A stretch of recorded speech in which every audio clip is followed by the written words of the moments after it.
Magandang gabi mula sa Pag-asa Weather Forecasting Center. Ito ng ating update sa binabantayan nating bagyo, bagyong Nando sa loob ng ating Philippine Area of Responsibility. Huling namataan yung sentro ng mata ni Super Typhoon Nando kaninang alas 10 ng gabi sa layong 360 kilometers silangan ng Kalayan sa may Cagayan. Patuloy itong lumalakas at may taglay na lakas ng hangin na malapit sa gitna na umaabot ng 205 kilometers per hour, pagbugso na umaabot ng 250 kilometers per hour. Kasalukuyan itong gumagalaw west-northwestward sa bilis na 15 kilometers per hour. At sa mga susunod na slides, makita po natin yung mga hazards at warnings para sa bagyong ito. So samantala, may binabantayan rin tayong low pressure area na nasa labas ng ating Philippine Area of Responsibility. Latest location natin kanina alas 10 ng gabi ay nasa layong 1,525 kilometers, silangan ng northeastern Mindanao. So low chance na maging bagyo ito within the next 24 hours pero hindi natin tinatanggal yung posibilidad ng development sa mga susunod na araw. Itong epekto ni Bagyong Nando ay nararamdaman sa malaking bahagi ng Hilaga at Gitnang Luzon, samantala yung southwest monsoon, yung habagat na hinahatak ng nasabing bagyo, nagtudulot naman ng mga pag-ulan at kaulapan dito sa area ng Southern Luzon including Metro Manila, buong Visayas at sa may Mindanao. At ito yung ating latest track and intensity forecast para kay Nando na na-issue natin kaninang alas 11 ng gabi. So makikita natin dito sa ating latest track intensity forecast itong yellow na bilog. Ito yung mga lugar or ito yung area na kung saan mararanasan natin yung mga malalakas na hangin. So as I speak, as of the moment, nakakaranas na tayo ng mga pagbugso ng hangin dito sa areas ng northern and dito sa silangang bahagi ng Central Luzon. Samantala, ito namang bilog, itong pulang bilog, ito naman yung tinatawag nating typhoon force winds. So dito nakakonsentrate yung mga pinakamalalakas na hangin na dulot ng bagyo. So sa kasalukuyan, wala pang inasahan natin na generally ay gagalaw west-northwestward itong si Bagyong Nando within the next 12 hours and then bukas gagalaw ito generally westward. So inasahan natin na patuloy pang lalakas yung si Bagyong Nando or either ma-maintain niya yung kanyang strength prior to landfall dito sa Mababuyan Islands bukas ng hapon o bukas ng gabi. Inasahan natin na posibleng lumabas ito ng ating Philippine Area of Responsibility by Tuesday. So punta naman tayo sa ating latest tropical cyclone wind signals na in-issue para sa bagyong ito. So as of 11 p.m., may nakataas tayong signal number 3 sa area ng Batanes, Babuyan Islands, itong northern and central portions ng Cagayan, itong northern and central portions ng Apayao, at itong northern portion ng Ilocos Norte. Kaya sa mga nabagito lugar, inaasahan po natin na mas rarami pa or posibleng mas tumaas pa yung ating warning signal sa mga susunod na bulletin na ating i-issue. So next issuance natin ng Tropical Cyclone Bulletin ay mamayang alas 2 ng umaga. Posible magtasa tayo ng Tropical Cyclone Wind Signal number 4 sa may Batanes at Wind Signal number 5 naman sa may Babuyan Islands. Dahil inaasahan nga natin na by tomorrow ng hapon o gabi, maglandfall or mag-close approach yung sentro ng mata ni Bagyong Nando sa may Babuyan Islands. So ano nga ba yung ating inaasahan sa mga areas under wind signal number 3 or number 4 at number 5? So signals number 3 pataas, ay inaasahan natin, maghanda po tayo sa ating mga kababayan sa mga areas na ito sa possible damages sa ating mga bahay o sa mga gusali or buildings. Posibleng magkaroon ng damages sa ating mga bubong, posibleng lumipad rin yung ating mga bubong, posibleng magkaroon ng damages sa ating mga pader, especially yung mga pader na gawa sa light materials, posibleng mabasag yung mga salamin ng ating mga bintana dahil sobrang lakas ng hangin yung ating inaasahan throughout the passage ni Bagyong Nando. Asahan na rin natin na yung mga items na nasa labas na hindi na secure, posible itong ilipad ng malalakas na hangin na posibleng maging projectiles or air debris na posibleng makamatay or maki-injure severely. At yung mga lugar naman, areas under wind signal number 3, yung mga malalaking puno or poste ng kuryente, posible pong matumba. Kaya asahan natin throughout the passage na Nando, magkaroon tayo ng disruption sa ating public infrastructure. Posibleng madisrupt rin yung ating public transportation. Asahan na rin natin magkakaroon ng, in general, yung mga power supply natin or supply or water supply, potable water supply maapektuhan dahil sa bagyong ito. Kaya areas under wind signal number 3, asahan natin mag-elevate po tayo dito sa area ng Batanes at Tubuyan Islands sa 2 AM Tropical Cyclone Bulletin Issuance. So manatili po tayo updated sa mga succeeding issuances natin. At wind signal number 2 naman or gale force winds ang posibleng maranasan dito sa mga areas na ito within the next 24 hours. So sa nalalabing bahagi ng Cagayan may signal number 2, northern and central portions ng Isabela, dito sa nalalabing bahagi ng Apayao, sa may Abra at Kalinga.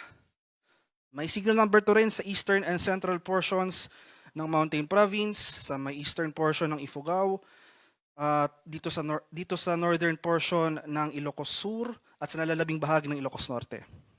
Signal number 1 naman, so posible pa rin tayong makaranas sa mga pagbugso ng hangin within the next 36 hours. Ito sa nalalabing bahagi ng Isabela, sa may Quirino, dito sa area ng Nueva Vizcaya, sa nalalabing bahagi ng Mountain Province, dito sa nalalabing bahagi ng Ifugao, dito sa may Benguet, rest of Ilocos Sur, La Union, Pangasinan, sa bahagi ng Aurora, sa may Nueva Ecija, Bulacan, Tarlac, Pampanga, Zambales, dito sa may northern portion ng Quezon including Polillo Islands. So in terms naman sa heavy rainfall, yung mga malalakas sa pag-ulan na dulot ng bagyo, asahan natin na dahil dadaan nga itong si Nando sa may extreme northern Luzon, asahan natin itong torrential rains or greater than 200 millimeters ng pag-ulan dito sa may area ng Batanes, Cagayan, Ilocos Norte at sa Apayao. Inasahan natin magsisimula yung mga pag-ulan na ito ngayong gabi hanggang bukas ng gabi. Samantala, 100 to 200 millimeters naman ang pag-ulan na ating mararanasan dito sa may Ilocos Sur, sa may Abra at sa Isabela. Dulot yan ng epekto ni Bagyong Nando. Samantala, 50 to 100 millimeters ng pag-ulan ang posibleng maranasan sa may Kalinga, Mountain Province, La Union, Benguet, Pangasinan at Zambales. So maghanda at maging alerto rin pa tayo sa mga biglaang pagbaha or pagguho ng lupa dahil inaasahan natin na napakalakas yung pag-ulan na ating maranasan, especially itong mga areas shaded ng red. Posible rin yung pag-apaw ng mga ilog at dalampasigan.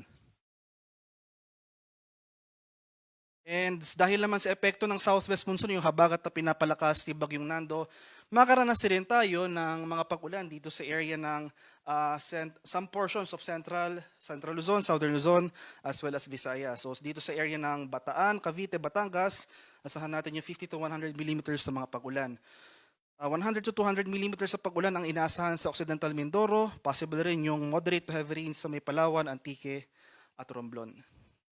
Unti-unti mababawasan yung mga areas sa mga karanasan malalakas sa pag-ulan bukas ng gabi hanggang Tuesday ng gabi. Pero nevertheless, asahan pa rin natin, no, significant rainfall pa rin ang ating inaasahan dito sa may Ilocos Norte, Apayao at Abra. Samantala, 100 to 200 millimeters, muli ito yung mga areas shaded by orange sa may Ilocos Sur, La Union, Benguet, Kalinga, Cagayan at Batanes. Dahil rin sa bagyo, makakaranas pa rin tayo ng mga pag-ulan bukas ng gabi dito sa may Pangasinan, Nueva Vizcaya, Ifugao, Mountain Province, Isabela, Nueva Ecija, Tarlac at Zambales. Dahil naman sa habagat, asahan rin natin na mas nararami pang lugar yung makakaranas sa mga pag-ulan dahil pinapalakas nga ni Nando yung ating southwest monsoon. So dito sa may area ng Bataan, Metro Manila, Rizal, Cavite, Laguna, Batangas, Mindoro Provinces at sa Palawan. Pagsapit naman ng Tuesday evening to Wednesday evening at this time nasa labas na ng Philippine Area of Responsibility yung sentro ng mata ni Bagyong Nando, no? Pero gayon pa man makakaranas pa rin tayo ng moderate to heavy rains sa ilang bahagi ng ating bansa.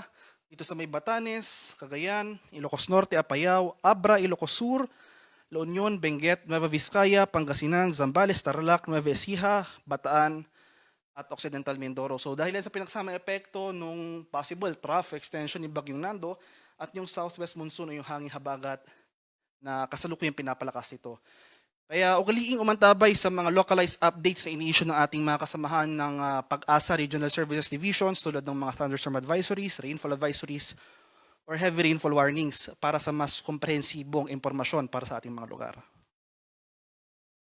At in terms naman of severe winds, so ito yung mga lugar na outside tropical cyclone wind signal dahil nga pinapalakas or ina-enhance ni Nando yung ating habagat. By today, until sa mga sunod pang mga araw, posible tayong makaranas ng mga malalakas na bugso ng hangin. So magtataka po tayo, posible tayong magtaka walang signal sa ating lugar. Pero malakas yung bugso ng ating hangin. Dulot po yan sa habagat na hinahatak ni Bagyong Nando. So as early as today, asahan pa rin natin yung strong to gale force gust. So in short, ito yung malalakas na hangin sa may Metro Manila, itong mga lugar sa Central Luzon na walang nakataas sa tropical cyclone wind signal, sa may Calabarzon, Bicol Region, Mimaropa, Visayas, Northern Mindanao, Zamboanga Peninsula, Caraga, at sa Davao Region. Asahan natin na hanggang bukas at Tuesday, mas rarami pa yung mga lugar na makakaranas ng pagbukso ng hangin na dulot ng habagat. So malaking bahagi ng Central Luzon, Southern Luzon, Visayas at sa Mindanao, asahan po natin yung strong to gale force gusts. At ito naman yung ating latest storm surge warning na in-issue kanina alas 8 ng gabi. So yung storm surge, yung daluyong ng bagyo, pinapaalalahanan natin yung ating mga kababayan sa low-lying or exposed na coastal communities, dito sa may area ng Batanes, Babuyan Islands, itong area ng mainland Cagayan, sa may Ilocos Norte, at itong northern portion ng Ilocos Sur, especially itong area ng extreme northern Luzon. Asahan natin yung storm surge na posibleng umabot ng 3 meters ng taas.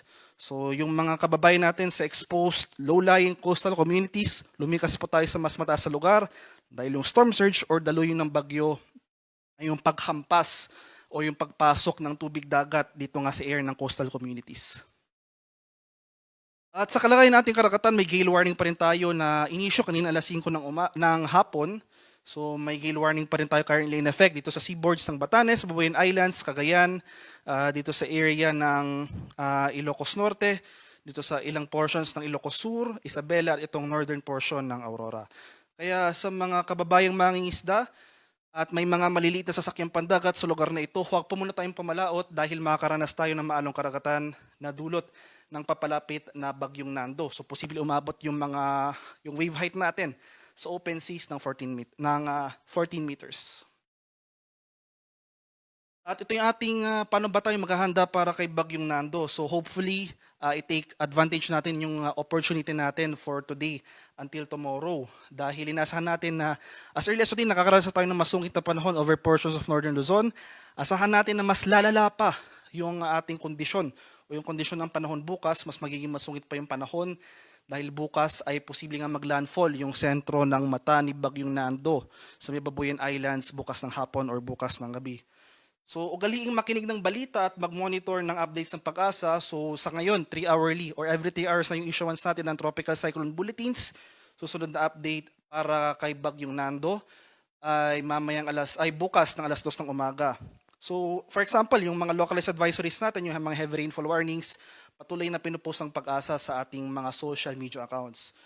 At magkaroon ng community or family plan. So magkaroon tayo ng plano kung for example, ganito na yung kondisyon ng panahon sa labas, kung ano ba yung dapat gawin ng ating pamilya, hindi lang sa family level, kundi sa community level, patuloy na makipag-ugnayan sa ating mga lokal na pamahalaan or LGUs. At maghanda rin emergency kit, yung for example, yung mga battery, yung mga pagkain, mga extrang damit, or in general, yung mga supplies natin na kailangan para sa evacuation center at makipag-ugnayan nga sa ating mga lokal na pamahalaan.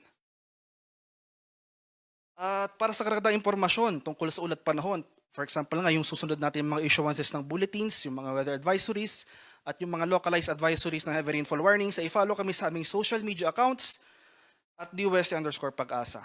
At i-follow rin kami sa aming YouTube channel sa DUSC Pag-asa Weather Report.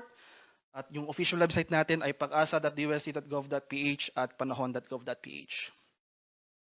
At yan lamang po ang latest mula dito sa Pag-asa Weather Forecasting Center. Magandang gabi sa ating lahat. Ako po si Dan Villamil Ulat.